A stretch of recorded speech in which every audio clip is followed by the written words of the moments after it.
Thank you for joining us on Data Cloud Now, where we bring you the latest in all things data in business and industry. Today, we are discussing how data is redefining the present and future of financial services. I'm now passing things off to our DCN correspondent, Gautam Srinivasan in Bangalore, India. Enjoy.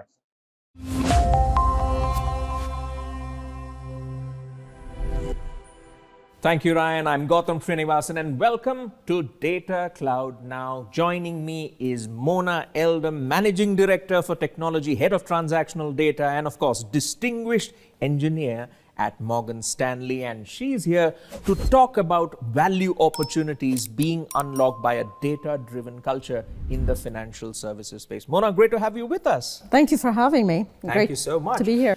Exciting developments in the financial services space, lots of headlines. So I want to get a bird's eye perspective from you. What's happening in the industry? What's the state of the industry right now?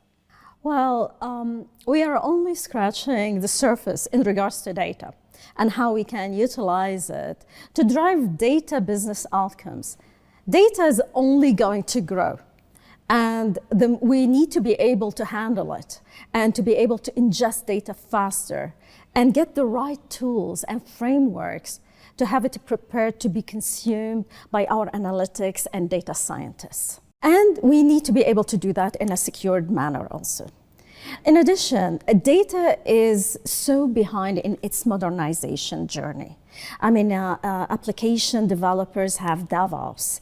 We need better tooling for data ops and data observability. And to enhance the developer experience, we want to delight a developer to make them more productive. And most of the companies started their journey with data governance about a decade or so. So data governance is so critical and essential for firms if they want to get their data quality controls and classification right. And the products in that space just started to get better at delivering them. The industry is finally reaching at a point where we have the right ingredients to start harvesting and doing and processing data in more creative and fruitful way to deliver better to the business and to the clients. Absolutely. Now, looking at the mission of Morgan Stanley, you have 5 core values. Looking at that, how is the cloud kind of enabling you to achieve those objectives in your mission? A great question. So by migrating our big data to the cloud, it will play an important role in bringing both scale and performance to the analytical platforms that we're building out. So being able to have elastic compute and storage on a pay-as-you-go basis and to have this elastic capability, it's a very exciting prospect because it eliminates the need to keep around just extra idle processing power to be used when we actually need it.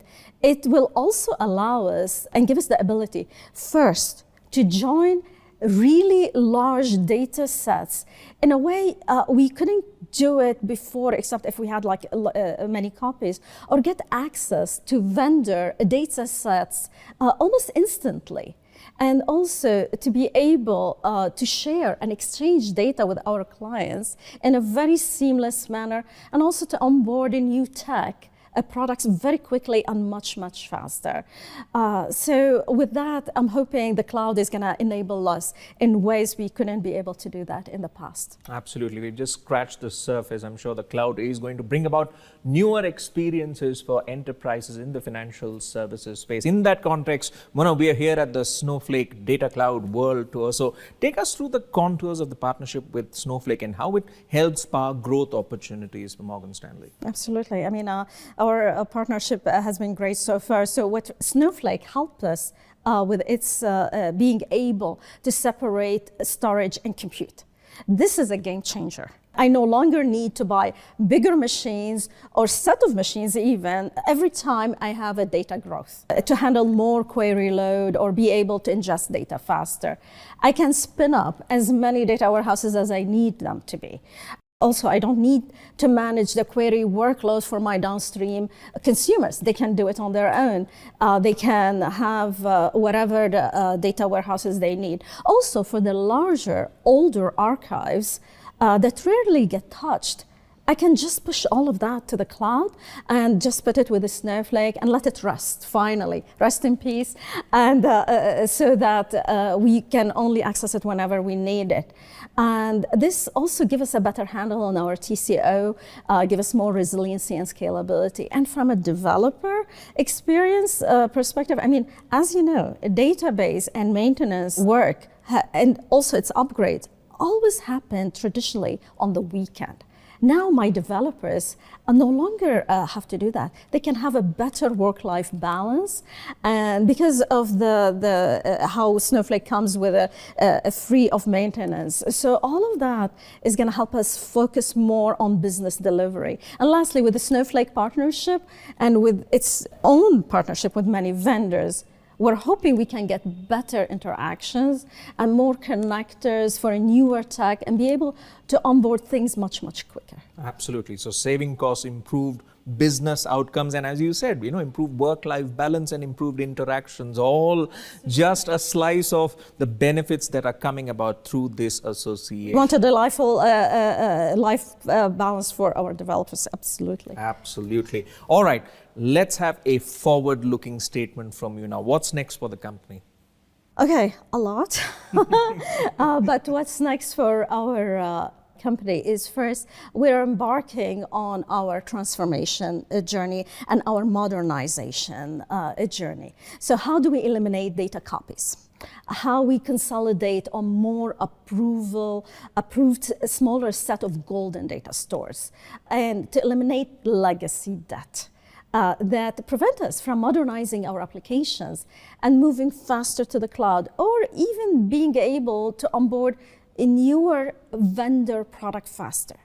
Another area is we want to focus more and more on ops tooling, automation, testing tooling, and data observability.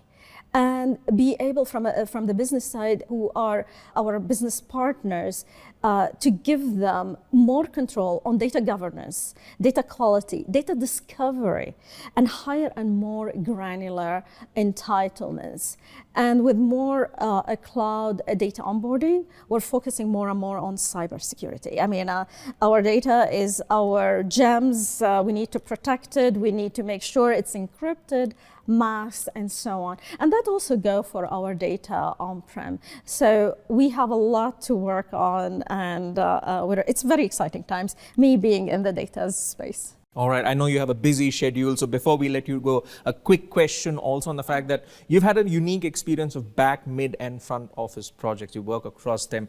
How has that kind of shaped your thinking, Mona, on kind of weaving a unifying data fabric across the organization? Excellent question. So working with the various businesses gave me great insights how the data is connected, including how, where we can do better.